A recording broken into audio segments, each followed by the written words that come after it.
এতদিন ধরে চলে আসা বিভাজনের রাজনৈতিক পৃষ্ঠপোষক এবং সুবিধাভোগী হিসেবে বিশ্ববিদ্যালয় প্রতিষ্ঠিত হয়েছে স্বৈরাচারের দখল। বিভাজনের রাজনীতি বাস্তবায়নের মধ্য দিয়ে জাতীয় ঐক্য এবং সংহতি ক্ষতিগ্রস্ত হয়েছে। এর মধ্য দিয়ে দেশের সবচেয়ে মেধাবী ও চিন্তাশীল শিক্ষার্থীদের মরণ দখলের রাজনীতি প্রতিষ্ঠিত হয়েছে। তরুণদের ভাবতে দেওয়া হয়নি দেশকে নিয়ে, সমাজকে নিয়ে এবং তাদের অধিকার এবং সামগ্রিক বিষয় নিয়ে। বিশ্ববিদ্যালয়ের প্রথম দিন থেকে ক্লাসরুমের অবর্ণনীয় নির্যাতনের মধ্য দিয়ে শিক্ষার্থীর চিন্তা ও কাগজটা সরাইতে হবে। দিনের পর দিন মাদার পার্টির প্রোগ্রামে তাদেরকে জোরপূর্বক অংশগ্রহণ করার মধ্য দিয়ে চিন্তা ও মনন দখলের এই প্রক্রিয়া সম্পন্ন হতো। লেজুর ভিত্তিক ছাত্র রাজনীতির অন্ধ অনুকরণের কারণে তরুণদের একটা উল্লেখযোগ্য অংশ কিভাবে জনবিরোধী অবস্থান নিয়েছিল তা আমরা জুলাই গণঅভ্যুত্থানে দেখেছি। বিগত দিনের রাজনীতির নিজস্ব বুদ্ধি বিবর্জিত করে শিক্ষার্থীদেরকে ক্ষমতা রক্ষার বিগত দিনের রাজনীতি দেশের কৃষক, শ্রমিক সহ তৃণমূলের খেটে খাওয়া সাধারণ মানুষের অধিকার সম্পর্কে শিক্ষার্থীদেরকে অজ্ঞাত করে রেখেছে। বিগত দিনের রাজনীতি নারীদের রাজনৈতিক চিন্তা বিকাশ ও প্রকাশের সুযোগ সংগ্রাম অস্বীকার করেছে।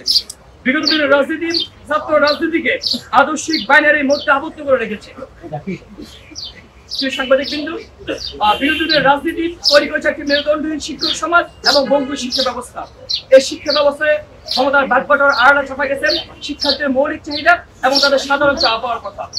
ফ্যাসিবাদকে টিকিয়ে রাখা এই বিগত রাজনীতি প্রত্যাখ্যান করে হাজার শহীদের রক্তের বিনিময়ে নির্মিত নতুন বাংলাদেশ আমাদেরকে এক নতুন রাজনৈতিক বন্দোবস্তের প্রতিশ্রুতি জানান দেয়। অভ্যুত্থানে অংশ নেওয়া ছাত্র সমাজ এই নতুন ধারার ছাত্র রাজনীতি সবচেয়ে গুরুত্বপূর্ণ একটা অংশ। ছাত্র সমাজের নতুন রাজনীতিকে গড়ে তোলার লক্ষ্যে আমাদের সুনির্দিষ্ট এবং সুপরিকল্পিত প্রস্তাবনার প্রয়োজনীয়তা খুবই জরুরি।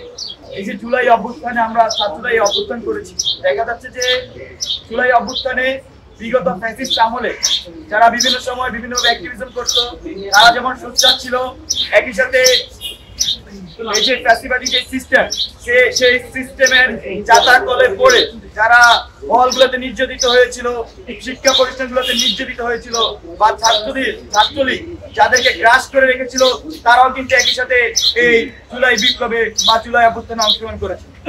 আমরা জুলাই অভ্যুত্থান পরবর্তী সময়ে আমরা দেখছি সকল মতামতে শিক্ষার্থীদের মধ্যে এক ধরনের রাজনৈতিক ঐক্য প্রতিষ্ঠা হয়েছে।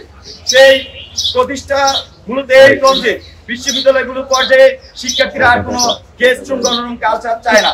বিশ্ববিদ্যালয়গুলোর পর্যায়ে শিক্ষার্থীরা হলের সিট, শিক্ষা প্রতিষ্ঠানের যারা দায়িত্বে থাকবেন তাদের মাধ্যমে চায়। একই সাথে সারা দেশে এক ধরনের বলা চলে যে রিসার্চ বেসড বিশ্ববিদ্যালয় এবং শিক্ষা ব্যবস্থা কিন্তু শিক্ষার্থীরা চাচ্ছে। তো সবকিছু মিলিয়ে আমাদের যে কাঙ্ক্ষিত সংগঠন, সেই কাঙ্ক্ষিত সংগঠনের আমরা কিছু মৌলিক প্রস্তাবনা আজকে উপস্থাপন করছি। আমাদের মৌলিক প্রস্তাবনাগুলো হলো আদর্শিক বাইনারির কালচারাল দ্বন্দ্বের বাইরে গিয়ে মধ্যপন্থী ছাত্ররাজনীতিকে প্রতিষ্ঠা করা, জাতি, ধর্ম, বর্ণ নির্বিশেষে অন্তর্ভুক্তিমূলক ছাত্ররাজনীতি তৈরি করা, যেখানে পরিচয়ের ভিত্তিতে কাকে অবমূল্যায়ন করা হবে না। আমাদের জুলাই আগস্ট গণঅভ্যুত্থানের ভিত্তি ভুলধারার ছাত্র রাজনৈতিক পরিসরে নারীদের যে অনুপস্থিতি রয়েছে সেটিকে অ্যাড্রেস করে নারীর রাজনৈতিক মানস বিনির্মাণ করা, রাজনৈতিক চর্চার পরিবেশ তৈরি করা এবং রাজনৈতিক ব্যবস্থাকে নারী বান্ধব করে তোলার মাধ্যমে নারী পুরুষে নির্বিশেষে সকলের জন্য সমান সুযোগের সৃষ্টি করা, শিক্ষার্থীদের অধিকার আদায়ের প্রশ্নে আপোষহীন ছাত্র রাজনীতির প্রতিশ্রুতি দেয়া, আদর্শিক বাইনারির বাংলাদেশের সংগ্রাম ও স্বাধীনতার ইতিহাসকে স্বীকার করে এবং 47, 52, 62, 66, 68, 69, 71, 90 এবং 24-এর সকল গণ আন্দোলন এবং ছাত্র জনতার সংগ্রামী চেতনা থেকে ভিত্তি করে ছাত্র রাজনীতি আমরা সক্রিয় করব। ফ্যাসিবাদকালীন সকল শিক্ষা পরিসরে পরিকল্পিতভাবে যে রাজনৈতিক ডিসএমপাওয়ারমেন্ট করা হয়েছে এবং গণতান্ত্রিক ব্যবস্থার শিক্ষার্থী সংসদ কাঠামোকে অকার্যকর রাখা হয়েছে, নতুন রাজনীতিতে শিক্ষা প্রতিষ্ঠানগুলোতে শিক্ষার্থী সংসদ কাঠামো পুনর্বহালের সর্বোচ্চ গুরুত্ব আরোপ করা হবে। প্রিয় সাংবাদিক বিন্দুগণ, আমাদের আরেকটি প্রস্তাবনা, ছাত্র নাগরিক সংহতি রক্ষার মধ্যে দিয়ে ছাত্র নাগরিক অধিকার প্রতিষ্ঠা ও সংরক্ষণে আমরা গুরুত্বপূর্ণ ভূমিকা রাখব। এছাড়াও এই সকল বাস্তবতাকে সামনে রেখে আমরা আজকে এবং আগামীকাল মূলত আমি আমাদের এই সবকিছু আলাদা আমাদের কর্মসূচিটা ঘোষণা করতে যাচ্ছি। আমাদের এই সকল বাস্তবতাকে সামনে রেখে আমরা আজকে এবং আগামীকাল শিক্ষার্থীদের মতামত নেওয়ার প্রক্রিয়া অংশ হিসেবে জনমত জরিপ ও সদস্য আহ্বান কর্মসূচি ঘোষণা করছি।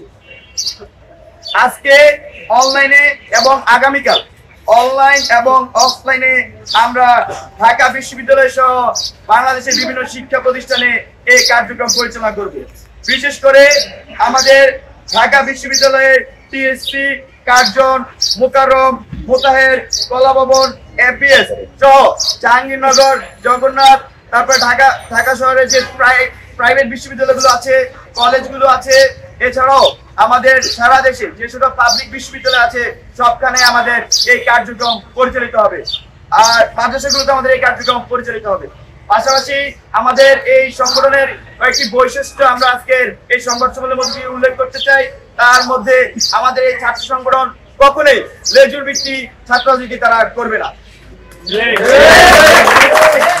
আমাদের এই ছাত্র সংগঠন একটি স্বতন্ত্র ছাত্র সংগঠন হিসেবে আত্মপ্রকাশ করবে।